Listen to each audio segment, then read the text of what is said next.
Yes, sir. Mr. Chairman, we have Joshua Miller, he's 27 years old. He's been incarcerated for 6 years on a 20-year sentence. His offense is indecent behavior with a juvenile. His victim was 9 and 10 years old at the time. Beside the early age, the victim was his half-sister. Mr. Miller, let's discuss your disciplinary issues. Have you had any disciplinary write-ups in the 6 years of incarceration? No, sir. You're write-up free. Yes, sir. What is your job at the facility? Sir? What is your job at the facility? I'm currently in vocational school for welding. Okay, so you're in the welding program. Yes, sir. How's that going? Going pretty well, sir. And what stage of the program are you in now? The third semester. I have one more semester left. Good. Are you a trustee? No, sir. Okay, yeah.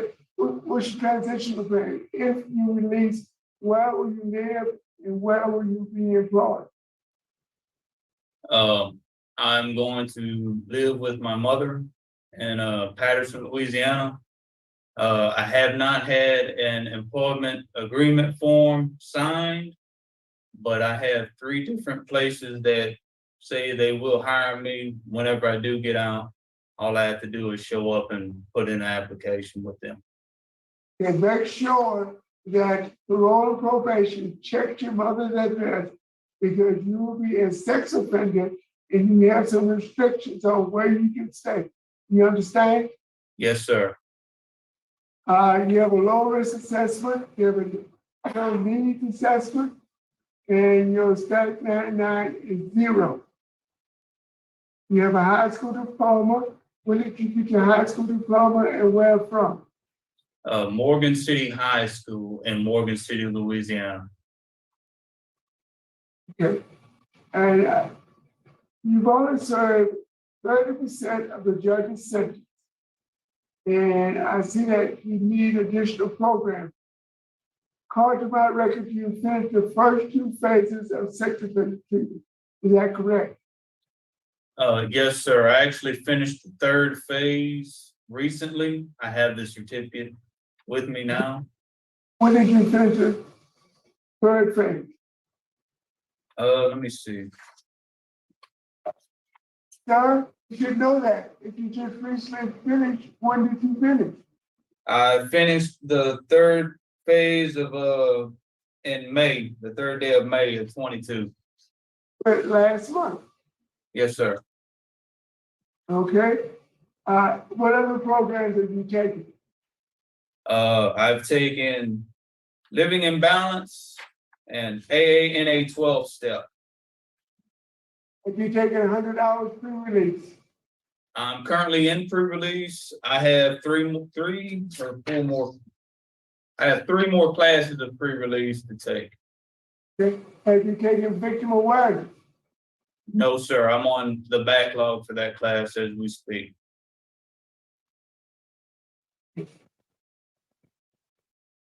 Warden, do you have any comments, observations, or remarks? As he already stated, he's a medium custody offender. He's full-time education. He has no rule violations, and he has been no issues or problems to security while at the facility. And he's been here since 2019. Thank you, Warden. Mr. Chairman. All right, we'll hear from Mr. Dewan Dupuy. Yes, sir. Go ahead and make it brief. Thank you. I don't think he should be released. He took my child's childhood. He lied about everything. He told my child he'd kill he'd kill her if she told us, and then threatened our lives when he got out. He sent us multiple letters in the mail. The first one where we were the problem, the second one he apologized, and the third one we were the problem because we didn't respond to his letters. He shouldn't be around any children. he shouldn't. I mean, he had a lot of pictures on them computers. So he, I don't even know how to say. I just don't think he should be around to be with my child until my child's grown. All right, thank you so much. Yes, sir. Thank you. All right, Joshua, would you like to make a statement on your behalf? To be honest, sir, I have quite a few classes. I'm actually currently in a few more classes. I'm in Tyro's training to be a mentor for one of the programs that I'm in. And I believe that if I were to get out right now, I have a few places I can work. And that's all I'm worried about doing when I get out is working and trying to be a better citizen. And also I will be involving myself in more programs when I do get out, as far as self-help and things of that nature. All right, thank you so much. Panel, credit vote, Mr. Roche? Yeah. Mr. Miller, I think he needs an additional programs. I think you need to finish your sex offender treatment. You need to finish your $100 pre-release. You need to enroll in victim awareness. You have expressed opposition from law enforcement. The DA's office is strongly opposed. The victim's family is adamantly opposed. The victim is still emotionally, mentally, and physically affected by the offenses. For all of these reasons, I'm going to deny your request. Mr. Freeman? You definitely need to finish your sex offender, treatment. You're taking a lot of stuff, but the sex offender treatment and the victim awareness definitely need to be done before you reapply. I also vote to deny. 2 votes to deny. I'm also going to vote to deny for the same reasons. 3 votes to deny. Control. Good luck.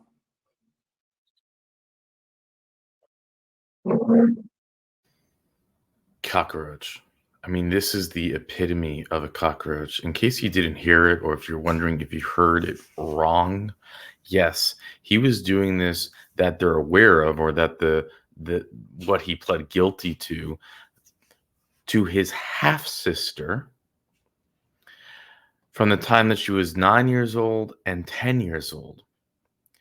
Then after that, after they catch this despicable sorry excuse, just the pure idea of evil, the pure idea of a danger to society, the pure poster child for the boogeyman, for the cockroach, your half sister, they find him.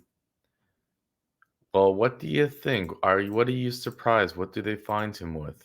After they get him on the sexual assault charges of his 9-year-old half sister, who he's been doing it for over a year, they find him with over 80 images of CP on his computer and electronic devices.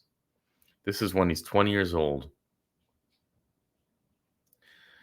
The police did a great job busting him, right?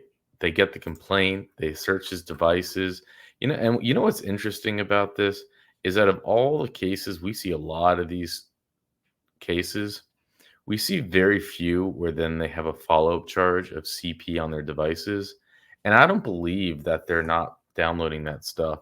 I'm sadly, I almost wonder if they're doing thorough investigations afterwards. But that's just speculation on my part. Now, here's what's going to get me the most upset, right? And I think it might get you as equally as pissed off as I am. He has a low risk score. I don't know if you caught that or if you heard that. He has a low risk score. The PhD is getting paid who knows how much money to create these algorithms that decide whether or not someone is at a high risk or low risk to reoffend, places this cockroach, this monster, this evil being as a low risk score, as a low chance of reoffending. You can't make that up. Make it make sense. You realize that there are people that are paid to create these algorithmic pieces, what they call science, to then interview him in a pre-parole investigation and say, well, he doesn't have write-ups.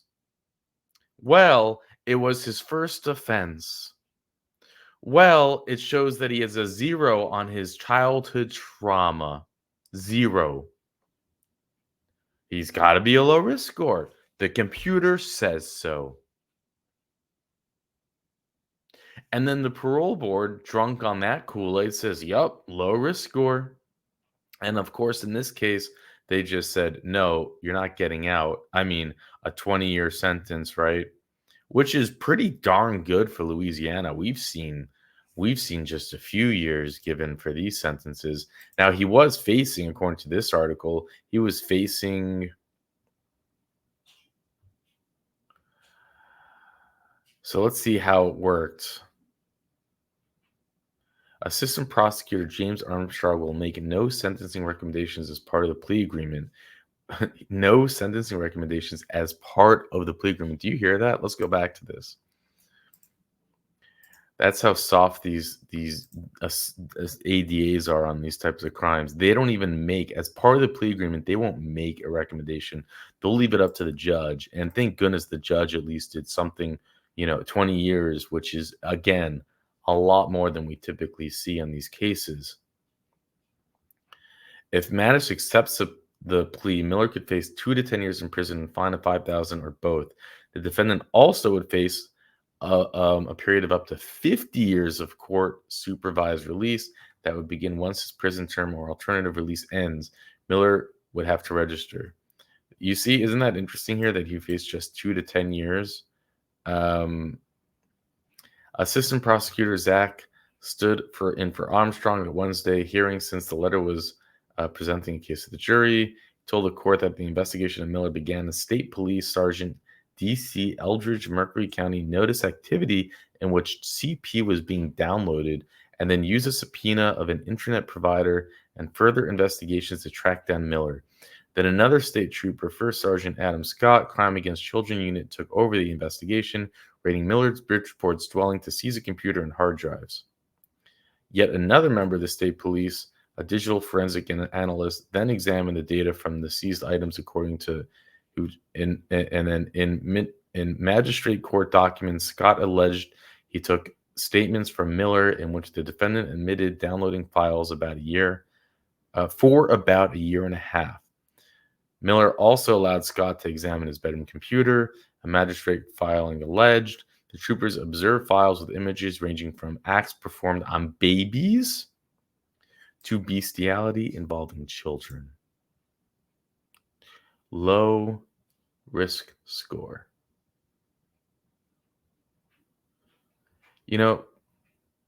This is when it's moments like these, it's times like this where if there's any doubt about how broken the system is, I think that this should wake up even those who are in most denial, even those who want to say, no, the PhDs know best. Our legislation knows best. The ones we vote into office, they know best. The smart people, they know best. Because you only need to have a little bit of common sense, just a dose of it, to realize that they don't know best. This person is not a low risk score.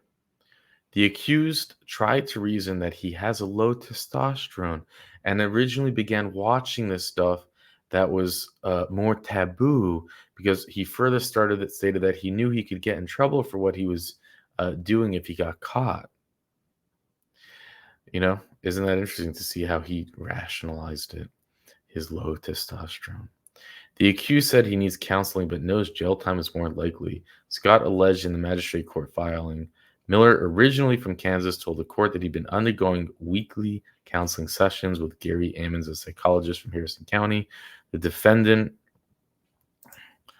will have to undergo a sex offender evaluation by a different psychologist who is then going to say that he is a low risk score to reoffend.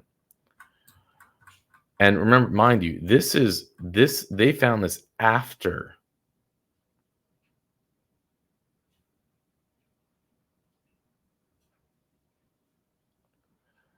Um,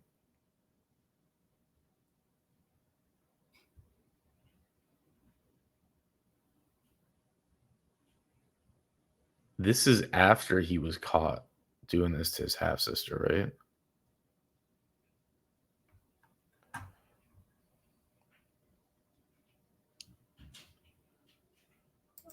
But what can you do? This is just the system that we have, a broken system, and the police are doing a great job catching them. And then the idea that he can get caught in 2016 and be up for parole at the time of this hearing, which took place in 2022, and it's like, wow, 6 years later, you actually could have had a chance at freedom. His victim, who would be, I guess at this time, maybe 16 years old, would have to lose all the sleep that she loses, wondering, is he going to be let out? The mom has to be put in the situation to say, I guess, that her own son has to stay in prison. And the DA, where's the DA? Where's the ADA? They're nowhere to be found. They didn't care that much anyways. The deal they made was that they wouldn't even recommend a sentence. But this is what we're dealing with, the low risk score that he has. And thank you, Richard, for providing the information. This is why we do this, to demonstrate, really. I think a lot of us already know this and don't need me to say it, but just how broken to the core our system can be at times. And with that, I'll let you go.